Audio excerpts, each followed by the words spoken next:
नमस्कार, आप देख रहे हैं टीएनपी न्यूज। आपके साथ मैं हूं अंकिता और अब देखते हैं खबरों को विस्तार से। टीएमसी सांसदों के एक प्रतिनिधि मंडल ने आज दिल्ली में चुनाव आयुक्त से मुलाकात की। तृणमूल कांग्रेस के सांसद डेरेक ओब्रायन ने मुख्य चुनाव आयुक्त पर गंभीर आरोप लगाए। उन्होंने कहा कि बैठक 7 ही मिनटों में खत्म कर दी गई और उन्हें बाहर जाने को कहा गया। ओब्रायन ने आरोप लगाया कि अधिकारियों के ट्रांसफर और निष्पक्ष चुनाव को लेकर सवाल उठाने पर यह रवैया अपनाया गया। उन्होंने चुनाव आयोग से बैठक का वीडियो या ऑडियो जारी करने की मांग की।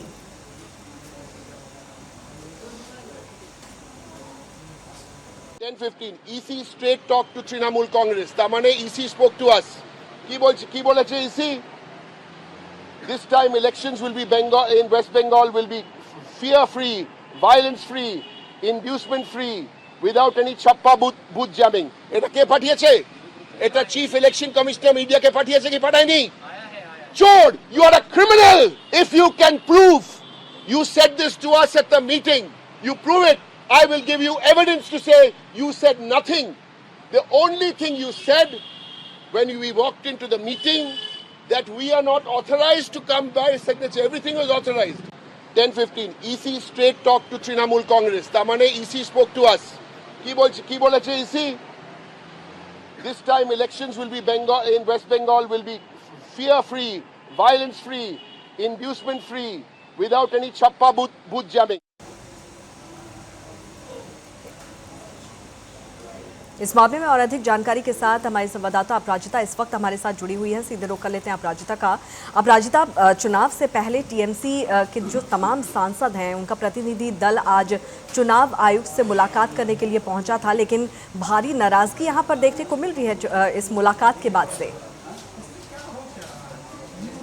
बिल्कुल अंकिता जी, देखिए जिस तरीके की खबरें सामने आई हैं, बंगाल का चुनाव काफ़ी ज़्यादा जो है वो चर्चा में बना हुआ है। इसकी सबसे बड़ी मुख्य वजह है वहाँ की सियासत। अब देखिए 23 और 29 अप्रैल को चुनाव होने जा रहा है और ऐसे में उसके पहले अगर आप माहौल देखिए तो 5 राज्यों में सबसे ज़्यादा अगर चर्चा किसी राज्य की है तो वो है बंगाल की। लगातार ममता बनर्जी जो हैं SIR के मुद्दे को भुनाने की कोशिश कर रही हैं और उसी को लेकर आज टीएमसी के सांसद पहुंचे थे मुख्य चुनाव आयुक्त ज्ञानेश कुमार से मिलने के लिए, जिसमें डेरेक ओब्रायन के साथ साथ सागरिका घोष, मेनका गुरुस्वामी और साकेत गोखले शामिल थे। और जिस तरीके से डेरेक ओब्रायन ने चुनाव आयोग पर आरोप लगाया है, उन्होंने साफ तौर पे कहा है कि सिर्फ 7 मिनट की मुलाकात थी और उस दौरान उन्होंने यानी कि चुनाव आयुक्त ने साफ तौर पे उन्हें कह दिया दफा हो जाओ। इतने बड़े एलिगेशन लगाए गए हैं कि उन्होंने बातें रखी थी कि अगर आप अपने हिसाब से सारे लोगों को ट्रांसफर कर रहे हैं, अधिकारियों को रख रहे हैं, तो चुनाव निष्पक्ष कैसे हुआ। जैसा बार बार टीएमसी जो है इलेक्शन कमीशन ऑफ इंडिया पर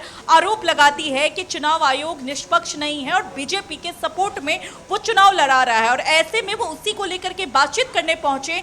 तब उन्होंने साफ तौर पे यही कहा कि 7 मिनट का वीडियो रिलीज करके जनता को दिखाया जाए कि चुनाव आयोग ने उनके साथ कैसा व्यवहार किया। सवाल पूछने पर उन्हें दफा हो जाने तक को कहा, जिसको लेकर के मुखर होकर वो मीडिया से भी बात करते हुए नजर आए और लगातार इस मुद्दे को भुनाने की कोशिश कर रहे हैं डेरेक ओब्रायन। तो ये कहना गलत नहीं होगा कि बंगाल की सियासत जो है वो उसमें बहुत गहमा गहमी देखने को मिल रही है और अब जो ये चुनाव हो गया है वो बीजेपी वर्सेस टीएमसी से ज्यादा TMC versus election commission of India हो गया है। और इलेक्शन कमीशन की भी तरफ से देखिए जिस तरीके से चुनाव आयोग ने बयान जारी किया है और कहा है कि बिना हिंसा के, बिना दबाव के, बिना बूथ कैप्चरिंग और बिना ही किसी डर के इस बार बंगाल में चुनाव होगा, यानी कि इस बार किसी भी तरीके का दबाव नहीं होगा। और उन्होंने टीएमसी पार्टी का नाम लिया है।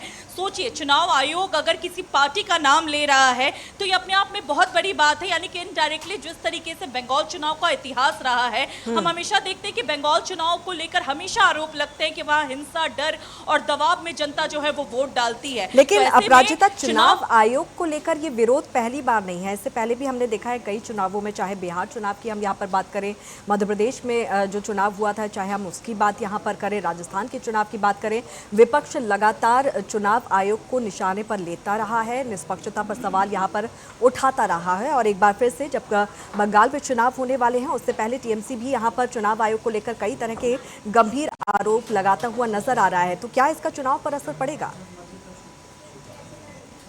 बिल्कुल पड़ेगा। देखिए अंकिता जी, अगर जिस तरीके से ममता बनर्जी बार बार सवाल उठा रही हैं चुनाव आयोग की निष्पक्षता पर, उससे एक बात तो क्लियर है कि अगर चुनाव आयोग के कोई भी ऐसे निष्पक्षता को लेकर के जो बार बार सवाल उठ रहे हैं कि वो निष्पक्ष नहीं है, बीजेपी के पक्ष में जो है वो वोट कराती है और पूरी मिलीभगत होती है, अगर उसके कुछ भी सबूत जनता के पास आते हैं तो चुनाव आयोग की निष्पक्षता पर सवाल उठेंगे। और इस बार शायद जनता उठाएगी सवाल। अभी पार्टी वर्सेस पार्टी हो रहा है और बीजेपी लगातार ये बातें कर रही है कि ममता बनर्जी जो है बंगाल में डर और दबाव की राजनीति करती है, हिंसा की राजनीति करती है, जिससे बंगाल की जनता डरी हुई है।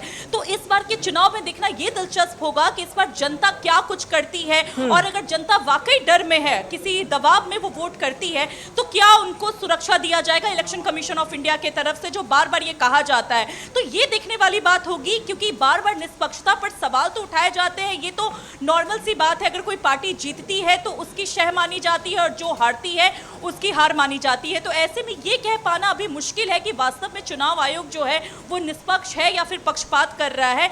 ये तो किसी ठोस सबूत के बाद ही होगा। लेकिन ममता बनर्जी एसआईआर के मुद्दे को बहुत दिन से भुनाने की कोशिश कर रही है। उन्होंने दावा किया है कि 60 लाख जो रियल वोटर्स हैं, जो रियल मतदाता हैं, उनके नाम जानबूझकर चुनाव आयोग की तरफ से एसआईआर के जरिए काटा गया है ताकि टीएमसी के वोट कम हो सके। तो ऐसे में बार बार जिस तरीके से ममता बनर्जी सवाल उठाती है, सुप्रीम कोर्ट तक पहुंच जाती हैं। बिल्कुल, अब इसका असर कितना यहाँ पर होता है ये भी देखने वाली बात है। बहरहाल अब चुनाव आयोग भी क्या कुछ जवाब यहाँ पर देता है उसका भी इंतजार रहेगा। बहरहाल बहुत बहुत शुक्रिया इस तमाम जानकारी के लिए अपराजिता।